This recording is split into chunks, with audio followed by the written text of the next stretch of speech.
Clara Evans, an older janitor, walked quietly into a courtroom with one secret mission: to uncover the truth about a powerful white judge who had long replaced justice with prejudice.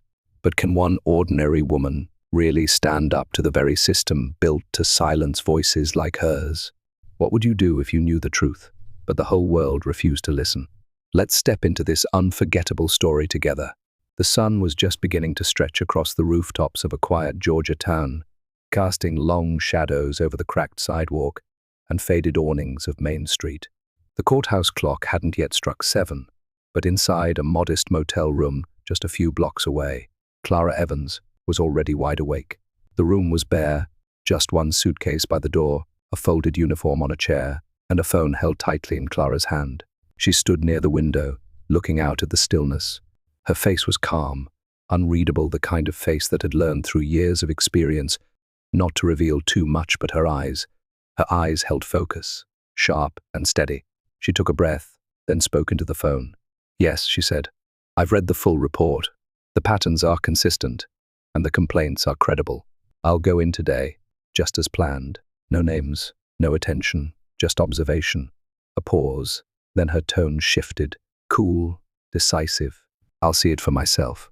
Today's hearing will tell us everything we need to know about Judge Hayes." There was another pause on the line. Clara listened, then gave a small nod. "Don't worry. I've done this before. They won't even notice I'm there." She ended the call quietly, like someone closing a door they didn't plan to reopen. She placed the phone in a small zippered pouch inside her bag, then turned to the chair. Her uniform was already laid out, plain navy blue with a simple patch sewn on the chest that read Facilities. It was a janitor's uniform, the kind people walked past without looking twice. But the woman putting it on, she wasn't what she seemed. Clara zipped up the front, smoothed out the sleeves, and stepped into her black work shoes. She glanced briefly in the mirror. What she saw wasn't weakness. It was purpose. Strength without noise, power without ego. She opened her suitcase and removed 2 items, a worn notebook and an old ID badge, both tucked safely into the inner lining of her bag. She wouldn't need the badge today, hopefully. With a quiet breath, she slung her bag over one shoulder, grabbed her mop handle, and walked out of the room. The courthouse stood tall, a pale stone building with columns like old bones. It had stood for over a century, but the stories that passed through its walls weren't all honorable. Clara had studied its history. She knew its secrets better than most. She entered through the staff entrance in the back, nodding politely at the security guard who barely glanced up from his phone. "Morning, Miss Clara," he mumbled. "Morning, Mike," she said softly. Inside, the building smelled of lemon cleaner and paper files. The floor tiles echoed under her shoes as she made her way to courtroom 3B, the site of today's hearing. Her cart rolled behind her with a soft creak. People were already gathering, lawyers flipping through briefs. A nervous young woman in a blazer whispered to a colleague. A bailiff leaned against the wall, arms crossed, watching everything and nothing. But the center of the room, the bench where Judge Hayes would soon sit, felt different, heavy, like a storm cloud had settled above it. Clara took her place near the rear of the courtroom, next to a supply closet. She opened a notebook, made a quick note, and tucked it back into her bag. No one noticed. The defendant, a young black man, maybe early 20s, sat alone at the defense table, hands clasped, eyes focused on a spot on the floor. The tension around him was thick, as if everyone had already made up their mind. Clara watched him closely. There was fear in his posture, but also dignity, like he was used to fighting for space in a world that rarely offered it. Then she looked toward the bench again. She knew Judge Hayes's history, the way he dismissed complaints, the way he ruled in favor of authority, even when the facts begged otherwise. She knew the stories, the statistics, the patterns, but stories were not enough. Clara was here for the truth, seen with her own eyes, heard with her own ears, because some things you have to witness for yourself. She leaned slightly on her mop handle. To everyone else, she was just another cleaner in the background. But Clara Evans was never just in the background. She was watching, waiting, and this time, justice was watching with her. The courtroom doors creaked open as Judge William Hayes entered. He didn't speak. He didn't have to. The entire room stood as if on cue. The bailiff called out the formalities, but all eyes were already on Hayes. He moved slowly, deliberately, the way a man walks when he believes the world belongs to him. Tall, clean-shaven, hair neatly parted to the side. His robe flowed behind him like a shadow. But it wasn't his appearance that made people nervous. It was his reputation. William Hayes had been a judge in this county for over 20 years. Folks around here said he was tough but fair, but not everyone agreed with that second part, especially if you were black or poor or dared to speak up in his courtroom. He had a long history of shutting down defense attorneys, especially young ones. He cut off witnesses mid-sentence, and when it came to cases involving black defendants, well, let's just say the statistics weren't on the side of fairness. Today's case was no exception. Seated at the defense table was a young black man, Nathan Brooks, 22 years old, arrested for allegedly stealing a watch from a downtown jewelry store and assaulting the store clerk. But the surveillance footage was blurry. The eyewitness had changed her statement twice. The clerk was a friend of the judge's golf buddy. Still, here they were. Prosecutors were pushing for 5 years. The courtroom murmured as the case file was passed around. The air felt dense, like truth was trying to speak but kept getting interrupted. Hayes looked over his glasses, scanned the room, then fixed his gaze on Nathan. "Mr. Brooks," he said, his tone sharp as a knife. "This court doesn't take kindly to criminals who think they can play games with the system." No mention of alleged, no presumption of innocence, just judgment, served cold and early. Nathan sat stiff, his hands folded in his lap. His lawyer, Daniel Cole, a young public defender not long out of law school, looked visibly tense. Clara, meanwhile, had positioned herself near the corner, mop bucket beside her, rag in hand. She moved, slowly, deliberately, like someone who knew how to disappear in plain sight. She dusted a bench here, wiped a window there, but never took her eyes off Hayes. Her gaze wasn't obvious, but it was focused, watching the way he leaned forward when the prosecutor spoke, watching how his face tightened at every word Daniel tried to say in defense. She made a quick note in her small notebook, hidden behind her cleaning cart. Hayes glanced once, briefly, in her direction, but like most people, he didn't really see her, not as a threat, just another invisible figure in the background, doing background things. And Clara? Clara let him believe that.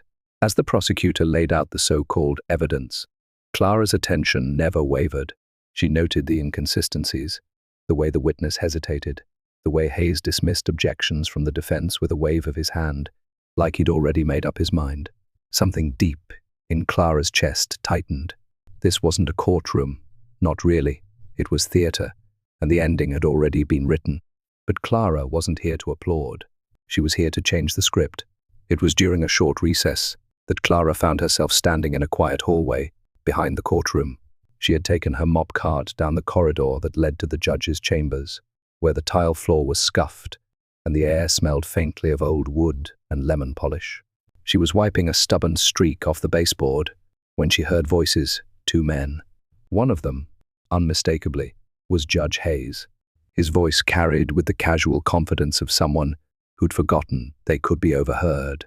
"These kids," he said with a dry laugh, "they think they can walk in here, cry race, and get away with it. Back in my day, they wouldn't dare talk back to a judge." The second voice belonged to a man Clara recognized from earlier that morning, District Attorney Thomas Reed. He chuckled in response. "Well, your courtroom still runs like it used to, William. That's what folks appreciate. You don't let politics cloud your judgment." "Damn right I don't," Hayes replied. "Especially not when some mouthy public defender wants to waste my time defending street trash. That kid out there? He's no different than the last one. Same attitude, same lies." Clara froze, cloth still in her hand. There it was, not innuendo, not speculation, not bias wrapped in polite language. This was raw, unfiltered contempt, spoken with comfort, with pride. She didn't move, didn't breathe, just listened. "You know," Reed added, "if that janitor lady out there heard us, we'd be in trouble." Hayes scoffed. "Please. Who's she going to tell? She probably doesn't even understand what we're saying." A long pause, and that's when Hayes stepped out of his office. Clara had just started wiping the wall again, trying to look absorbed in her work, but it was too late. He stopped, his eyes narrowed as they landed on her.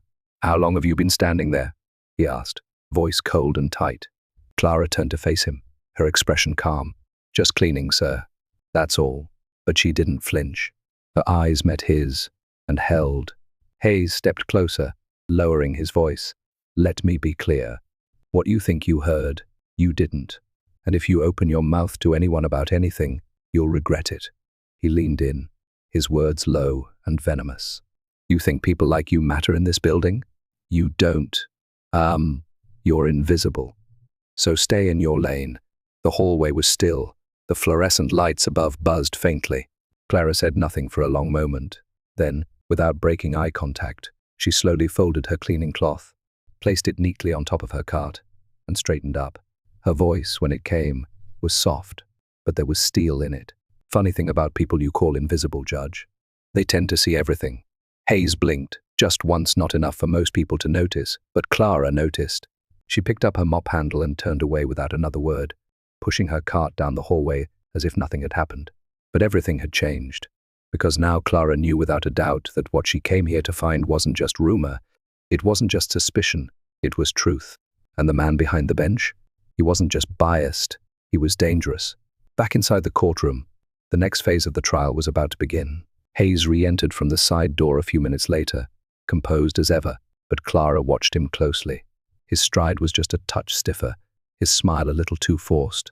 He had seen her, really seen her, and for the first time in a very long time, that made him nervous. Later that afternoon, after hours of back-and-forth testimony, the courtroom had begun to empty for the lunch break. Clara moved quietly through the aisles, wiping down the wooden benches where spectators had sat shoulder to shoulder just an hour ago. The echoes of heated arguments still seemed to linger in the air. She reached the front of the room, near the judge's bench, and glanced quickly around. No one was watching. From the side pocket of her cleaning cart, she pulled out a small, worn, leather-bound notebook. It wasn't anything fancy, just black, with creases along the spine and a small elastic strap to hold it closed. It looked like something a housekeeper might carry to jot down cleaning schedules or supply lists. But inside were names, dates, patterns, notes on rulings, behavior, tone, observations. She'd gathered over weeks, months even, not just about this courthouse, but others like it, judges like Hayes, patterns no one wanted to admit existed. Clara had been tracking them for years. She opened to a blank page and began writing quickly, almost rhythmically, her pen gliding across the page with practiced ease. She was halfway through a sentence when she felt a shadow fall across the bench. She didn't look up right away, but she didn't have to. She could feel the tension in the air change. "What are you writing?" The voice was sharp, flat, cold. Judge Hayes. Clara glanced up. He was standing a few feet away, arms crossed, looking down at her with that same blend of authority and suspicion he reserved for people he considered beneath him. She closed the notebook slowly, calmly. "Just a few personal notes, sir," she replied. Her voice was steady, polite, but her eyes, those quiet, calculating eyes, never wavered. Hayes narrowed his gaze. "Notes about what, exactly?" "Your mop technique." There was a flicker of amusement behind his words, but his face stayed hard. Clara smiled faintly. "Nothing that would interest you, Your Honor." That answer, too smooth, too quick, made something shift in Hayes's expression. He stepped closer, and for a moment, Clara could see it, the flicker of uncertainty behind his eyes. Not fear, not yet, but the beginning of it. "You're not here to take notes," he said, voice dropping. "You're here to clean. So do that." There was a long pause between them. The room was empty, but the silence felt loud. Clara calmly placed the notebook back into her pocket, folded her rag over the edge of her cart, and faced him squarely. "Of course, sir. I know my role." Something in her tone made him flinch. He didn't know why, but he didn't like it. He straightened his posture, pulling himself back into the persona of power. "Just remember," he said, tone clipped, "this is my courtroom. You don't want to make yourself a problem." Clara didn't respond. She didn't need to. Her silence was louder than any threat. She turned and rolled her cart toward the hallway without another word. But behind her, Hayes watched her go, his jaw clenched just a little too tight, his eyes lingering too long on the pocket where the notebook had disappeared. For the first time, he realized something he hadn't considered before. She was watching him. And whatever she was writing in that little black book, it wasn't about cleaning supplies outside in the hallway. Clara paused near the vending machines. She opened her notebook again, drew a small line beside the name William Hayes, and added a new note beneath it. Confrontational, defensive, shows early signs of panic. She tucked the notebook back into her cart, then walked away slowly, calm, measured, invisible once more. But in her mind, the case was no longer just about the young man on trial. It was about something bigger now, much bigger. And Clara Evans was no longer just observing. She was building a case of her own. The courthouse break room was never particularly warm, but today it felt colder than usual. Fluorescent lights buzzed above faded linoleum. The coffee machine sputtered in the corner, filling the air with the bitter smell of something brewed too long. Clara stood by the sink, slowly rinsing her hands, when Sarah Harper stepped in, holding her usual chipped mug a bit more tightly than normal. Sarah had been the court's senior clerk for nearly 3 decades. She had seen things, heard things, endured things. She was the kind of woman who had grown used to swallowing frustration without letting it show. But today, it leaked through in the way her mouth tightened, the way she stirred her coffee like it had done something wrong. Without turning, Sarah muttered something about the judge, about the way he'd shut down the defense that morning, like he wasn't even pretending to listen. Clara didn't reply right away. She kept drying her hands, folded the towel neatly, and placed it back in the bin. Then, softly, almost as if speaking to herself, she said, "Sometimes the law is loud, but justice whispers." Sarah looked up, puzzled. Clara offered a small smile, but said nothing more. Just that, and it was enough for Sarah to pause, enough to plant a seed of curiosity she hadn't expected to feel. That was the thing about Clara. She didn't say much, but when she did, it stayed with you. A little later, in the hallway outside the courtroom, Clara crossed paths with Daniel Cole. The young public defender looked like he hadn't slept in days, papers clutched in his hand, tie slightly loosened, frustration etched into the lines of his brow. He passed Clara without a word, but then paused, glanced at her. Something about the way she stood, leaning against her mop handle with quiet confidence, made him speak just a short vent about the judge, the case, the way it all felt stacked against him.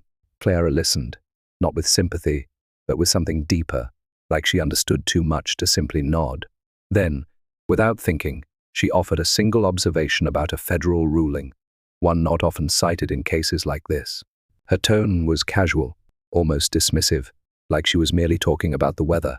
Daniel blinked, caught off guard, but before he could ask anything, Clara had already pushed her cart forward, disappearing into the hallway's curve, like a shadow that had never been there. That evening, as the building began to settle into its late afternoon hush, the memory of those 2 interactions lingered, subtle but undeniable. Sarah couldn't stop thinking about that sentence. Justice whispers. Daniel found himself flipping through his notes later and, almost by accident, typed the ruling Clara had mentioned into his search bar. And there it was, just as she'd said, relevant, precise. Neither of them knew who Clara Evans really was, but they both began to suspect she wasn't just there to clean. And somewhere deep inside that quiet courthouse, filled with old walls and older habits, the wind had started to shift just a little, but enough. The afternoon sun cast long slants of light across the courtroom floor, catching particles of dust that danced slowly in the still air. Courtroom 3B had gone silent, save for the occasional shuffle of papers and the distant ticking of the wall clock. It was the kind of silence that didn't come from peace, but pressure. Nathan Brooks sat at the defense table, shoulders tight, eyes focused downward. His suit jacket, borrowed and slightly oversized, hung stiffly on his frame. Every time he looked up, it was like he was bracing for impact. Across the room, Daniel Cole stood behind the defense podium, flustered, under fire. He had tried everything pointed to the inconsistencies in the testimony, raised questions about the lack of forensic evidence, even highlighted the surveillance footage that clearly showed a figure who didn't match Nathan's height or build. But none of it seemed to matter. Judge Hayes, slouched slightly in his chair, looked unimpressed, detached, at times outright irritated. He cut Daniel off mid-sentence, sustained objections before they were even finished, and leaned forward only when the prosecution spoke, as if they were the only voices worth hearing. From the bench, his words dropped like stones. "Counselor, if your strategy is to waste the court's time, you're succeeding." Daniel swallowed hard, his jaw clenched, but he said nothing. He knew better than to push not here, not with this judge. A wave of quiet discouragement rippled across the courtroom. Even the few people in the gallery, mostly family members, a handful of community advocates, began to sense it, the shape of the outcome already forming, like a storm cloud overhead. Behind them all, unnoticed as always, Clara stood in the corner near the exit. Her mop leaned against the wall, forgotten. She wasn't pretending to clean anymore. Her eyes, sharp and unwavering, stayed locked on the judge, not in defiance, not even in judgment, but in absolute, silent assessment, like someone watching a machine malfunction in slow motion, waiting for the precise moment to step in. Her hands were steady, her stance firm, but something had shifted. This wasn't just observation anymore. This was decision. Hayes turned to Nathan, a hint of finality in his tone, the edges of his voice tightening like he was preparing to bring the gavel down. Figuratively, if not yet literally, he spoke not to ask, but to instruct, not to question, but to declare. And Clara knew, she knew the verdict had already been written long before Nathan walked into that room, written in the quiet glances, the dismissive tone, the refusal to consider evidence that didn't match the narrative. Judge Hayes had already chosen. Justice wasn't being served, it was being staged, and Clara Evans had seen enough. She reached slowly toward her cart, not for a mop, but for something else, something far more powerful than bleach and rags. Her mind was made up. The next move would be hers. The air in the courtroom had grown thick, so heavy it seemed to press down on every shoulder in the room. Judge Hayes leaned back in his chair, eyes half-lidded, tapping his pen slowly against the wood. Based on the testimony and available evidence, he began, "This court is prepared to..." Then came a voice, calm, clear, unmistakable. "Your Honor, I have something to say." The words didn't shout, they didn't need to. The entire room turned toward the back. Clara Evans stepped forward, not rushed, not hesitant, but with the quiet confidence of someone who had made peace with the weight of truth. She left her mop behind, her cleaning gloves tucked into her cart. She no longer wore the uniform of invisibility. Hayes stared at her, momentarily confused. Then came the smirk. "You," he scoffed. "The janitor?